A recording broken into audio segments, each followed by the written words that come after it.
우리 함께 하신 주님을 찬양합니다. 그리고 한 달 만에 뵈는 것 같아서 참 반갑습니다. 1월 달에 뵈고 2월 달에 뵀죠. 어떻게 2026년 첫 달을 믿음으로 잘 보내시었습니까? 오늘 2월 첫 달 첫 주에 오신 모든 성도님 얼굴 뵈니 너무 반갑고 또 제 마음이 따뜻해집니다. 지난달 한 달 동안 세상 속에서 사시느라고 고생이 많으셨습니다. 이제 우리 좌우에 있는 분들과 함께 이렇게 이야기했으면 좋겠습니다. 성도님들 참 지난달 참 고생 많으셨죠? 이렇게 한번 인사 한번 나눠보겠습니다. 자, 믿음을 지키고 가족들을 지키느라고 치열한 삶 현장에서 참 애 많이 쓰셨죠? 수고 많으셨습니다. 이렇게 한번 인사를 나눴으면 좋겠습니다. 그리고 조심스럽게 진심 어린 마음을 담아서 한 번 더 물어봐 주시겠습니까? 성도님, 지금 당신의 마음을 지탱해 주는 한 구절의 말씀이 무엇입니까? 조금 길지만 당신의 마음을 지탱해 주는 한 구절의 말씀이 무엇입니까? 한번 인사 한번 나눠보겠습니까? 당신의 마음을 지탱해 주는 말씀 한 구절이 있습니까? 한 번 더 낮은 목소리로 더 속삭여 주십시오. 오늘 당신의 하루를 버티게 하는 생명의 말씀이 있습니까? 오늘 당신의 하루를 버티게 하는 생명의 말씀이 있습니까? 자, 오늘 버틸 수 있는 말씀이 있습니까? 제가 이 질문을 여러분에게 드리는 것은 결코 여러분을 곤란하게 하려는 것이 아닙니다. 그렇고 한 달 동안 성경 안 읽고 뭐 했냐 이렇게 하는 이야기도 아닙니다.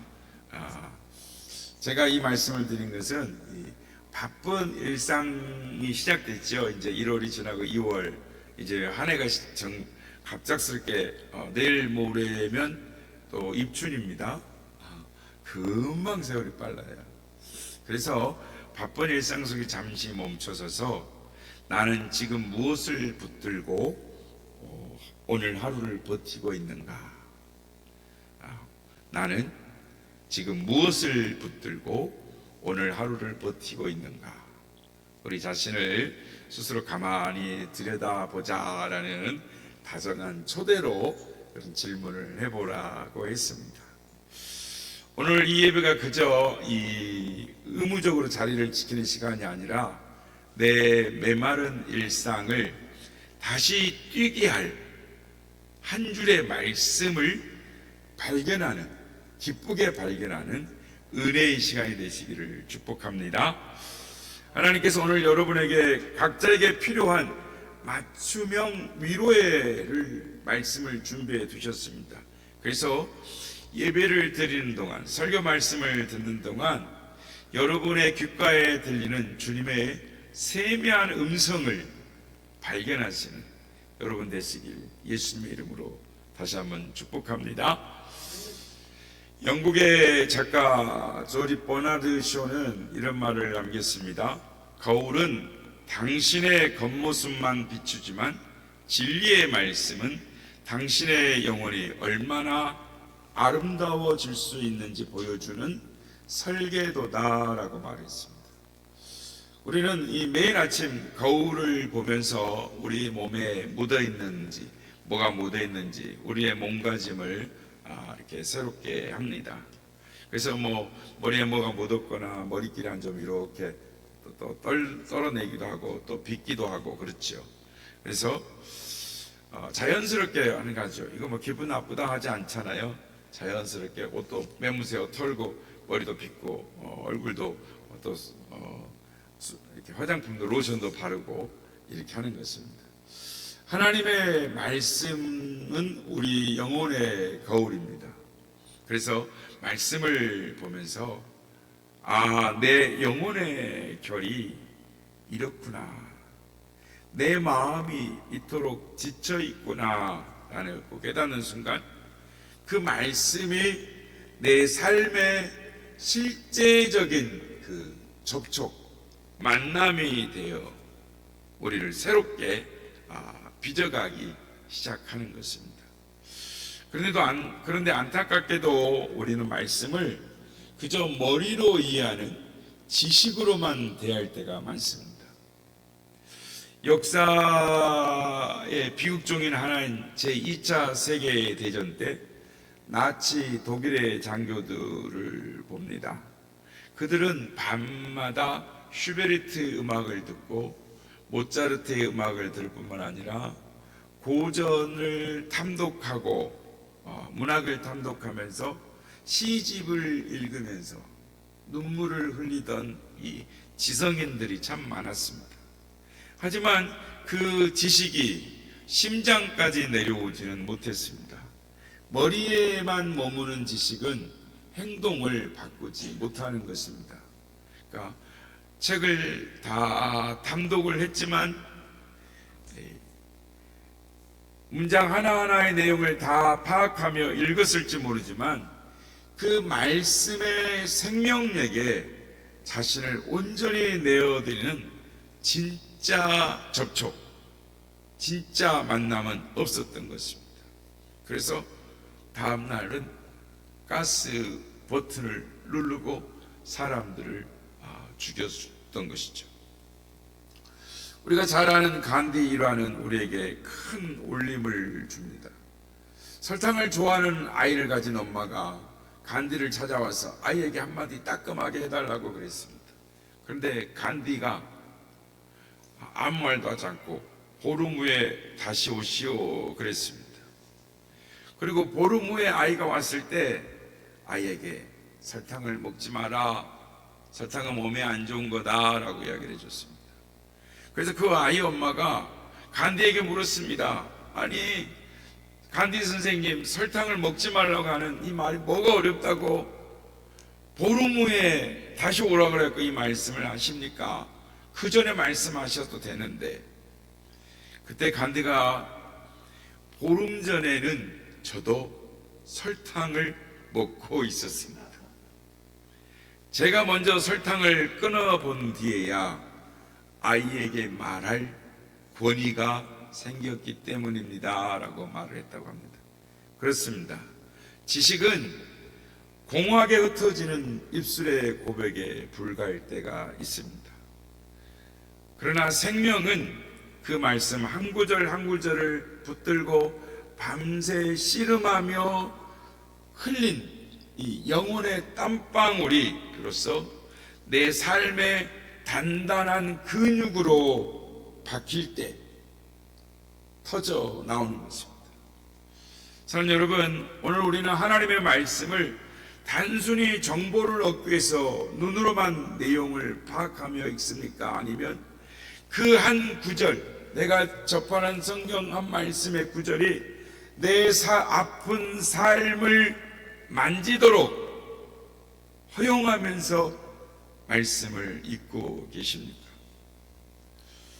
오늘 본문 말씀을 통해서 말씀이 어떻게 우리의 삶을 실제적인 생명으로 바꿔 놓는지 그 원리를 살펴보고자 하는 것입니다. 여러분, 성경은 지식을 채우는 백과사전이 아니라 생명을 수혈하는 살아있는 에너지입니다. 오늘 보면 12절 말씀입니다. 상반절은 장엄하게 선포합니다. 하나님의 말씀은 살아있고 활력이 있어. 오늘 우리는 이 구절의 원어의 의미를 조금 더 깊이 들여다볼 필요가 있습니다. 그러니까 성경의 본질은 정보의 전달이 아니라 생명 에너지를 실시간으로 공급하는 데 있다라는 것입니다. 그러니까 활력이라는 단어는 헬라어의 원어로 에네르게스라고 말합니다. 그러니까 요즘 말로 말하면 에너지를 말하는 것입니다. 이것이 무엇을 의미하느냐? 성경은 수천 년 전에 화석화된 문자 기록이나 박물관에 박제된 고문서가 아니라는 말입니다. 지금 이 순간에도 우리의 무너진 마음을 세워주고 멈춰버린 소망의 엔진을 다시 가동하고 뛰게 하는, 즉 시동을 걸게 하는 배터리 충전과 같은 것입니다. 전기 콘센트와 같은 것입니다. 전기가 들어가면 거대한 공장이 움직이는 것과 같습니다. 여러분, 신앙의 진짜 실력은 지식을 얼마나 쌓았느냐가 아니라 하나님의 생명의 에너지가 내 메마른 영혼에 얼마나 직접적으로 연결되느냐에 달려 있는 것입니다. 지식은 창고에 쌓아두는 것이지만 생명은 혈관을 타고 흐르는 것입니다. 병원에 있는 이 링거 주머니를 한번 상상해 보십시오. 그 안에 아무리 좋고 비싸고 고단백의 영양의 수액이 들어있다 할지라도 그 주머니가 그냥 링겔꽂이에 전용 거치도에 그냥 걸려만 있다면 환자에게는 아무런 도움이 되질 않습니다. 가느다란 그 줄을 통해서 그 수액이 환자의 혈관 속으로 직접 흘러 들어가야 환자가 살아나는 것입니다. 말씀도 마찬가지인 것입니다. 성경책이 책상에만 놓여 있다면 그것은 종이 뭉치에 불과한 것입니다. 하지만 그 말씀 한 구절이 나의 남모를 눈물 속으로, 나의 막막한 앞날 속으로 흘러 들어오는 순간 그것은 비로소 나를 살려내는 생명줄이 되는 것입니다. 오래전에 어느 노성도의 성경책에 구절마다 TNP라는 영어 알파벳이 적혀 있는 것을 볼 수 있었습니다. 어떤 사람이 이게 무슨 뜻이냐고 물었습니다. 노성도가 말합니다. TNP는 tried and proved라는 뜻이라는 거죠. 그러니까 즉 내가 직접 삶의 현장에서 이 말씀을 tried, 시도해봤고 하나님께서 그 말씀이 사실임을 내 삶에 증명해 주셨다는 뜻, proved라는 것이라고 말을 했습니다. 내가 사업에서 실패했을 때, 사방이 벽으로 가로막혔을 때 이 말씀이 나를 건져 올렸고, 내가 자식을 잃고 통곡할 때 이 구절이 내 심장을 다시 뛰게 했소라고 말을 하더라는 것입니다. 사랑하는 여러분, 하나님의 말씀은 지금도 살아 고동치고 있습니다. 여러분의 문제를 해결하고 여러분을 수렁에서 건져내고 하나님의 말씀, 그 생명의 말씀, 능력의 말씀이 여러분 앞에 있습니다. 그 말씀을 붙잡아 여러분의 것으로 만들어야 하는 것입니다. 여러분 앞에 성경책이 있죠. 여러분의 성경책을 펼치면 여기에 뭐라고 적혀 있습니까? 줄이 얼마나 쳐져 있나요? 여기에 TNP가 적혀 있는 분이 있습니까? tried, 말씀으로 시도해보고 적용해보고 proved, 하나님이 그것이 사실이라고 증명해 주는 것. 여러분, 오늘 구체적인 연습을 하나 해보면 좋습니다. 성경을 읽으실 때 그 구절들 사이에 나의 이름을 넣는 것입니다. 그러니까 나의 이름을 넣어서 나직하게 소리내서 읽어보는 것이죠. 그러니까 우리가 잘 아는 말씀, 여호와는 나의 목자시니 내게 부족함이 없으리로다. 그런데 어떻게 읽으면 좋을까요? 여호와는, 따라서 하겠습니다. 여호와는, 여러분의 이름을 넣어서 나 고성령이, 자, 여러분의 이름, 여호와는 나 고성령의 목자시니 나 고성령에게 부족함이 없으리로다. 아멘. 성경을 읽을 때 성경 말씀 구절구절마다 하나님께서 나에게 말씀하신다. 구절 읽을 때마다 하나님이 나 고성령에게 말씀하신다. 그러면서 읽으십시오. 그러면 글자가 그 글자가 내 이름을 타고 흐를 때 하나님께서 주시는 평안이, 하늘의 에너지가 여러분의 메마른 심령에 쏟아 부어질 것입니다. 하나님의 말씀을 여러분의 삶에 연결시키는, 접촉시키는 여러분 되시길 예수님의 이름으로 축복합니다. 두 번째로, 하나님의 말씀은 우리의 상처를 치유하고 실패를 회복시키십니다. 오늘 보면 12절의 말씀 보면 한 번 더 보여주세요. 하나님의 말씀은 살아있고 활력이 있어 좌우의 날선 어떤 검보다 예리하여 라고 말합니다. 이 검은 날쌔어요. 근데 이 검은 전쟁터에 쓰는 칼이 아닙니다. 의사가 환자의 종양을 제거하기 위해 사용하는 정교한 수술용 메스를 의미합니다. 하나님은 우리를 파괴하려고 칼을 드시는 게 아닙니다. 우리 영혼 안에서부터 갉아먹는 그 마음들, 우울해 낭망하는 마음, 교만, 과거의 상처들을 도려내어서 우리를 다시 살리시려고 말씀의 메스를 드시는 것입니다. 말씀을 읽다가 말씀이 내 양심을 찌를 때 느껴지는 통증은 사실 치유가 시작되고 있다는 반가운 신호인 것입니다. 여러분, 하나님은 우리의 인생에 의미 없는 사건과 의미 없는 스크래치, 문제를 만드시지 않습니다. 하나님의 손길이 닿는 순간, 모든 아픈 자리에 말씀이 닿는 순간 치유와 새롭게 하심의 계획이 담겨져 있습니다. 유럽 성당의 스테인드 글라스를 보십시오. 이 아름다움은, 그 아름다움의 빛은 처음부터 매끈하고 커다란 통유리가 아닙니다. 수천 개의 유리 조각을 날카로운 칼로 자르고 깨트리고 쪼개서 만든 결과물이죠. 작가는 설계의 의도에 따라서 유리를 자르며 빛이 통과할 이 최적의 각도를 만듭니다.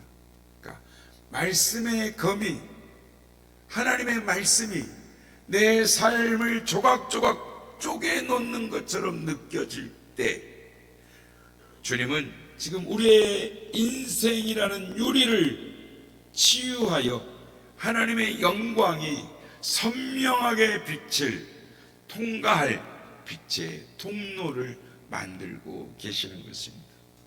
여러분, 쪼개진 틈이 많을수록 더 다채로운 빛을 뿜어내듯이 말씀의 손길 아래 잘 다듬어진 그 우리의 상처는 그 무엇도 우리를 흉내낼 수 없는 거룩한 하나님의 빛을 내는 자녀로, 빛의 예술로 만들어 주실 것입니다. 우리가 잘 아는 찬송작가 페니 크로스비는 사고로 평생 시력을 잃었습니다. 하지만 그녀가 절망하고 있다가 하나님의 말씀을 만났을 때 이렇게 고백합니다. 나를 눈멀게 했던 그 사고는 하나님이 내 영혼에 찬양의 악보를 새기기 위해 사용하신 조각칼이었습니다. 말씀이 그녀의 깨진 삶을 만졌을 때, 스테인글라드처럼 빚으셨을 때 그녀의 어두움은 전 세계의 성도들이 부르는 찬양의 빛이 되었습니다. 그렇습니다. 주님이 이처럼 우리의 날카로운 상처들, 아픈 상처들을 재료로 삼아서 가장 찬란하게 빛나는 아름다운 명작을 만들어 주시는 것입니다. 성도 여러분, 올해 2026년 우리가 말씀을 읽는 해라고 했지 않습니까? 이 말씀을 읽으면서 여러분의 상처와 실패가 말씀을 읽을 때 주님의 말씀으로 갈라지고 찔러지고 쪼개지는 통증을 느낄 때 그 말씀들이 여러분의 상처를, 실패를 새롭고 아름다운 인생의 선물로 바꿔 주실 줄로 믿습니다. 여기는 하나님 말씀을 가까이에서 말씀이 여러분을 주장하는 한 해가 되기를 소망합니다. 그래서 모든 것이 치유되고 회복되는 역사가 일어나기를 주님의 이름으로 축복합니다.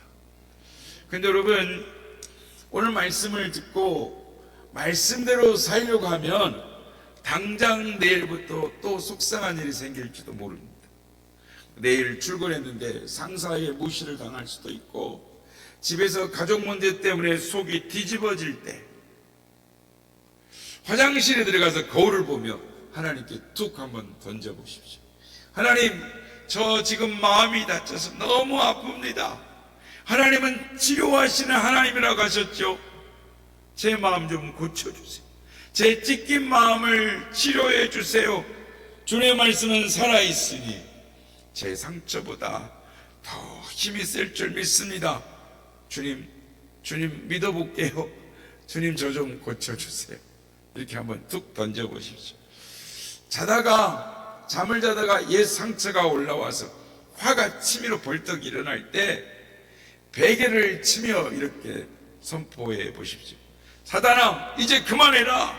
이건 내가 망한 흔적이 아니라 하나님이 나를 단단하게 만드신 훈장이다. 하나님이 나를 보고 계시는데 네가 어쩔 거냐? 주께서 나의 안고 일어섬을 아시고 멀리서도 나의 생각을 밝히 아신다고 하셨다. 하나님이 나를 다 보고 계시는데 네가 나를 어쩔 거냐? 주님이 내 편이다. 이러며 마귀를 꾸짖어 보시기 바랍니다. 여러분이 말씀을 붙잡는 것, 그건 멋진 문장이나 말이 아닙니다. 내 속을 하나님께 정직하게 털어놓고 그 아픈 자리에, 고통의 자리에 하나님의 약속을 쐐기처럼 박아넣는 싸움인 것입니다. 힘들어요 할 때, 주님이 고치신다고 하셨잖아요 할 때, 주님이 다 보고 계시잖아요 할 때, 그걸 말씀으로 근거로 선포할 때 여러분의 삶이 달라지는 것입니다. 여러분의 영혼의 공기가 달라지는 것입니다.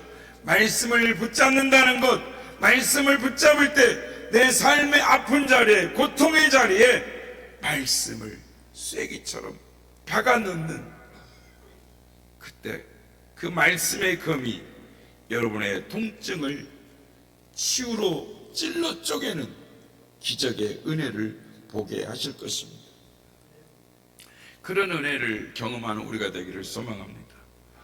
마지막으로, 말씀이 지식을 넘어서 생명의 능력이 되려면 나의 좁은 계산을 멈추고 나를 다 알고 계시는 하나님의 거룩한 설계에 나 자신을 던져야 하는 것입니다. 여러분, 내가 나의 인생의 지도를 그리려고 하지 말고 그 지도를 쥐고 계시는 하나님을 붙들어야 하는 것입니다. 오늘 보면 13절 말씀입니다. 지으신 것이 하나도 그 앞에 나타나지 않음이 없고 우리의 결산을 받으실 이의 눈앞에 만물이 벌거벗은 것 같이 드러나느니라. 만물이 벌거벗은 것 같이 하나님 앞에 드러난다고 합니다. 여러분, 하나님 앞에 감출 수 있는 비밀이 없습니다. 하나님 앞에 여러분의 통장의 잔고가 다 보입니다. 아무에게도 말 못할 밤의 신음까지도 주님은 다 보고 계시는 것입니다. 그래서 시편 139편 16절은 이렇게 고백합니다. 내 형질이 갖춰지기 전에 주님은 나를 보고 계셨으며 나에게 정해진 날들이 시작되기도 전에 그 모든 날이 주님의 책에 기록되었나이다. 성도 여러분, 하나님은 우리가 위기를 만나서 놀라고 당황해할 때 같이 놀라고 당황해 하시는 분이 아니십니다. 우리의 앉고 일어섬을 미리 다 아시고 신음에도 응답하시는 세밀한 분, 다 아시는 분이십니다. 여러분, 신앙은 내 좁은 머리로 내 일을 분석하는 것이 아닙니다.